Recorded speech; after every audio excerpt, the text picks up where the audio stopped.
Good morning students. SRKP government PG college Kishangarh के YouTube channel CCE राज किशनगढ़ पर आप सभी का स्वागत है। मैं Mahendra Kumar Verma, assistant professor, department of commerce. Students, आज हम बीकॉम पार्ट 3 के paper first principle of marketing के अंतर्गत जो हमारा पिछला वीडियो था उसमें हमने डिस्ट्रीब्यूशन चैनल्स, वितरण माध्यम के ऊपर डिस्कस किया था, जिसमें उसकी डेफिनेशंस, विशेषताएं और महत्व के ऊपर डिस्कस किया था। वितरण माध्यम के सेकंड भाग में या दूसरे वीडियो में आज हम वितरण माध्यम के चयन को प्रभावित करने वाले घटक के ऊपर डिस्कस करेंगे। तो स्टूडेंट्स, जैसा कि आप जानते हैं कि माल के विक्रय के लिए वितरण माध्यम व्यवस्था आवश्यक होती है। इस उद्देश्य से उत्पादक को एक उपयुक्त वितरण माध्यम का चयन करना पड़ता है। सबसे उपयुक्त माध्यम वह होता है जो मितव्ययी हो तथा जिससे उपभोक्ता को वस्तु प्राप्त करने में सबसे कम कठिनाई होती है। अतः प्रत्येक उत्पादक या निर्माता के लिए वितरण के एक या अधिक माध्यमों का चयन महत्वपूर्ण होता है। तो यहाँ आप देखेंगे कि वितरण माध्यम को चयन को प्रभावित करने वाले जो घटक हैं उसको 5 भागों में बांटा गया है, जिसमें पहला है ग्राहक या बाजार संबंधी घटक, दूसरा है उत्पाद या वस्तु संबंधित घटक, संस्था संबंधी घटक, मध्यस्थ संबंधी घटक और वातावरण संबंधी घटक। तो हम एक एक करके 1 बाय 1 सभी का विवेचन या विस्तार से इनका अध्ययन करते हैं। तो पहला जो पॉइंट है वो है ग्राहक या बाजार संबंधी घटक। तो इस पॉइंट में जो सबसे पहला पॉइंट है वो है क्रेता की प्रकृति, यानी कि नेचर ऑफ बायर्स। तो इसके अंतर्गत वितरण माध्यम का चयन करते समय उत्पादक या निर्माता सर्वप्रथम यह देखता है कि उसकी वस्तु के ग्राहक उपभोक्ता हैं या औद्योगिक, यानी कि एक पर्टिकुलर एक व्यक्ति है या कोई इंडस्ट्री है जो उसके माल को क्रय करके आगे किसी अन्य रूप में उसका रूप परिवर्तित करके आगे सप्लाई करेगी या बेचेगी। तो उपभोक्ता ग्राहक की दशा में फुटकर व्यापार की सेवाएं ली जानी आवश्यक है, जबकि औद्योगिक ग्राहक होने पर वस्तु सीधे एजेंट या थोक व्यापारी के माध्यम से बेची जा सकती है। दूसरा है आदेश की मात्रा, साइज ऑफ ऑर्डर। उत्पादित वस्तु के आदेश किस मात्रा में प्राप्त होते हैं, इससे वितरण माध्यम का चयन होता है। यदि प्राप्त आदेशों की मात्रा या संख्या कम है किंतु उसकी राशि बड़ी होती है तो उसकी पूर्ति सीधे उत्पादक द्वारा की जाती है अथवा न्यूनतम मध्यस्थों वाली प्रणाली का चयन किया जाता है। इसके विपरीत आदेशों की संख्या अधिक किंतु उनकी राशि कम होने पर थोक एवं फुटकर व्यापारियों की सेवाएं ली जा सकती है। तीसरा जो पॉइंट है वो है क्रेताओं की संख्या, नंबर ऑफ बायर्स। यदि वस्तु के क्रेताओं या ग्राहकों की संख्या अत्यधिक है तो मध्यस्थों की आवश्यकता ज़्यादा होती है। इसके विपरीत क्रेताओं की संख्या कम होने पर उत्पादक उपभोक्ता से सीधा संबंध स्थापित कर सकता है। इसी प्रकार यदि वस्तु विभिन्न उद्योगों तथा प्रत्येक उद्योग में अनेक फर्मों को विक्रय करती है तो भी अधिक मध्यस्थों की आवश्यकता होती है। फोर्थ पॉइंट है क्रय की बारंबारता, यानी कि फ्रीक्वेंसी ऑफ परचेज, यानी कि एक व्यक्ति कितनी बार उस माल को खरीदने के लिए प्रेरित होता है या कोशिश करता है। यदि वस्तुएं दैनिक उपयोग की हैं और बार बार क्रय की जाती हैं, जैसे घरेलू उपयोग का सामान, पेट्रोल, डीजल एवं कपड़ा आदि, तो अधिक मध्यस्थों की आवश्यकता होती है। इसके विपरीत ऐसी वस्तुएं जो यदा कदा क्रय की जाती है, यानी कभी कभार क्रय की जाती हैं, जैसे टीवी, फ्रिज, कंप्यूटर, सजावट के सामान एवं विलासिता की वस्तुएं आदि, तो इसका प्रत्यक्ष विक्रय भी संभव है, यानी कि डायरेक्ट सेलिंग भी की जा सकती है। अगला पॉइंट है ग्राहकों की क्रय आदतें, यानी कि बायर्स बाइंग हैबिट्स। ग्राहकों की क्रय संबंधी विशिष्ट आदतें भी वितरण माध्यम के चयन को प्रभावित करती है, जैसे साख सुविधाओं की इच्छा, एक ही स्थान पर समस्त क्रय की सुविधा, व्यक्तिगत विक्रेताओं की सेवाओं की इच्छा आदि। यदि एक वस्तु के ग्राहक साख सुविधा चाहते हैं तो निर्माता यह देखेगा कि क्या वह स्वयं ये सुविधा देने की स्थिति में है। यदि नहीं है तो वह ऐसे मध्यस्थों की सहायता लेगा जो ग्राहकों की साख की सुविधा प्रदान करने को तैयार हो। नेक्स्ट पॉइंट है बाजार का भौगोलिक क्षेत्र, यानी कि जोग्राफिकल जो कंडीशंस होती हैं। यदि बाजार का भौगोलिक क्षेत्र छोटा है तो उत्पादक द्वारा ग्राहकों से सीधा संबंध स्थापित करना अधिक उपयुक्त रहता है। यदि क्षेत्र राष्ट्र तथा राष्ट्र तक सीधा विस्तृत है तो मध्यस्थों की सहायता लेना आवश्यक होता है। इसके अतिरिक्त ऐसे स्थान जहां ग्राहकों का घनत्व अधिक होता है तो उत्पादक द्वारा शाखाएं एवं विक्रय डिपो स्थापित किए जाते हैं। ऐसे स्थानों के लिए जहां ग्राहक कम होते हैं मध्यस्थों की सहायता ली जाती है। नेक्स्ट है ग्राहकों का केंद्रीयकरण यानी कि सेंट्रलाइजेशन ऑफ कस्टमर। जब किसी वस्तु के ग्राहक निश्चित क्षेत्र में ही केंद्रित होते हैं तो प्रत्यक्ष रूप से विक्रय किया जा सकता है। इसके विपरीत जब ग्राहक विभिन्न क्षेत्रों में फैले होते हैं तो प्रत्यक्ष प्रणाली का अपनाना होता है। एंड नेक्स्ट पॉइंट है क्रय व्यवहार यानी कि बाइंग बिहेवियर।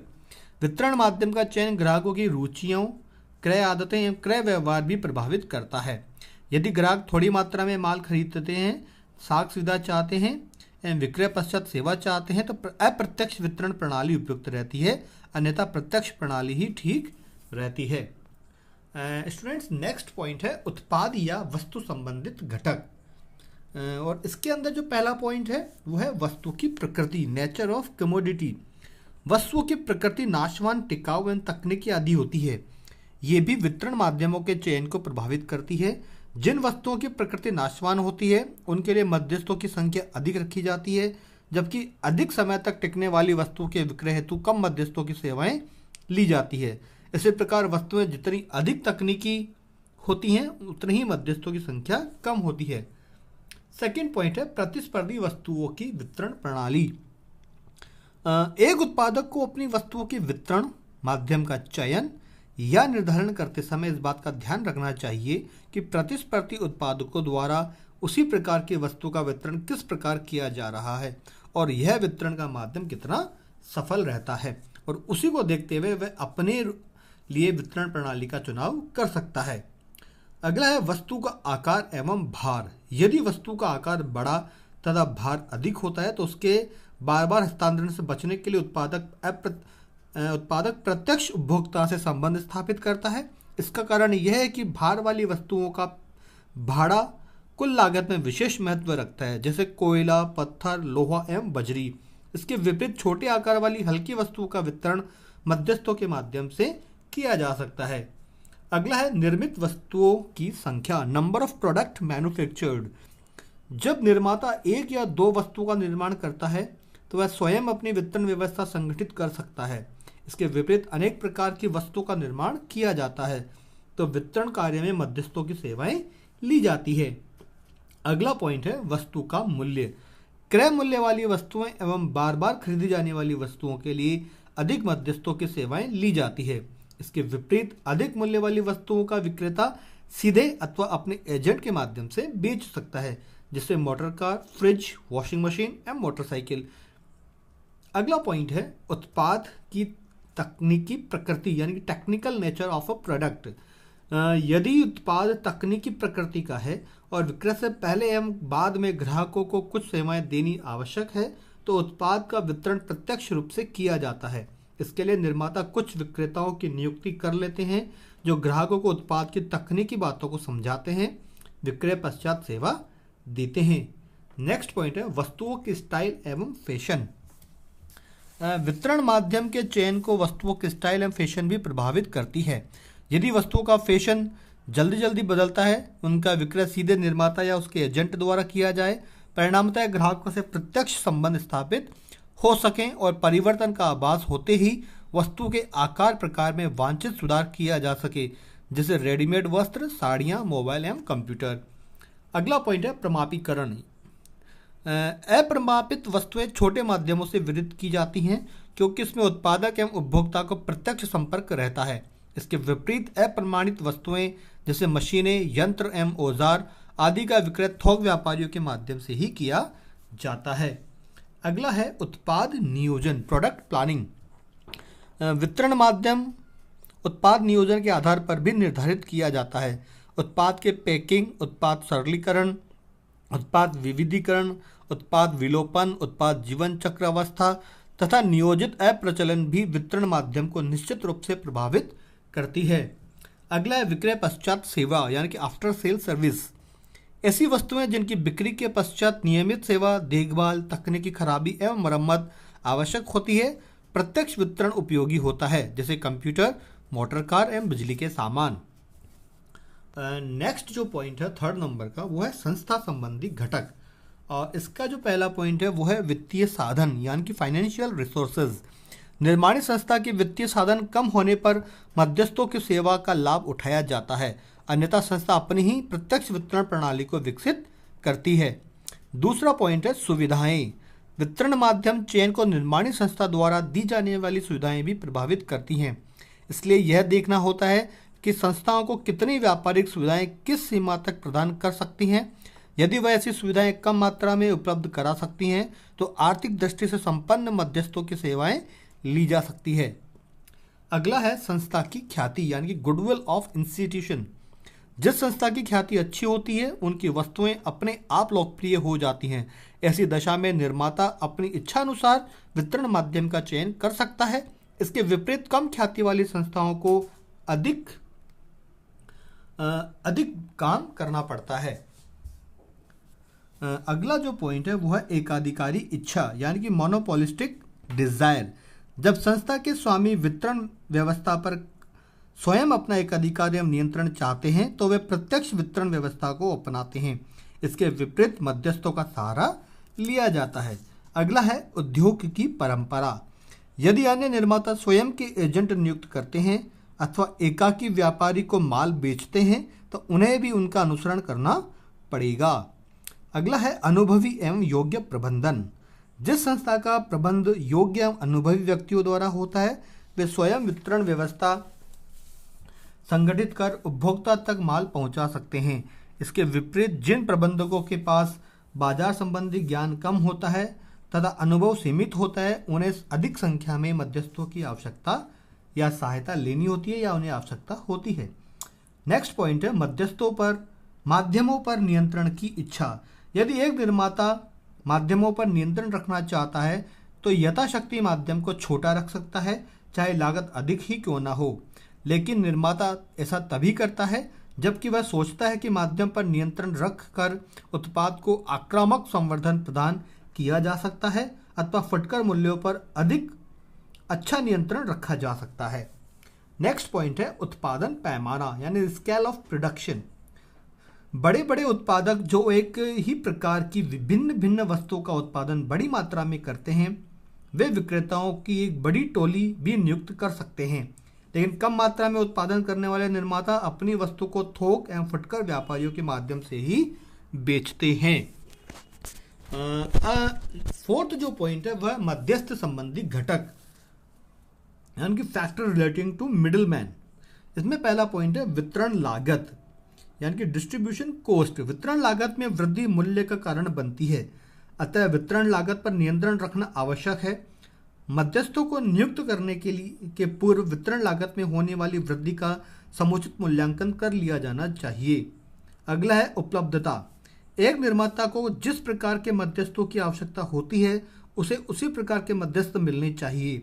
जैसे यदि एक निर्माता एकमात्र वितरक चाहता है तो उसको ऐसे मध्यस्थ नहीं मिलते जो कि उसको अपने वितरण माध्यम में आवश्यक परिवर्तन करना होगा। अगला पॉइंट है विक्रय में वृद्धि, इंक्रीज इन सेल।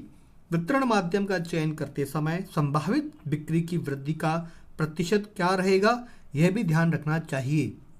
अतः ऐसे मध्यस्थों का चयन करना चाहिए जो वितरण लागत की तुलना में पर्याप्त वृद्धि कर सकें। अगला है सेवाएं यानी कि सर्विसेज।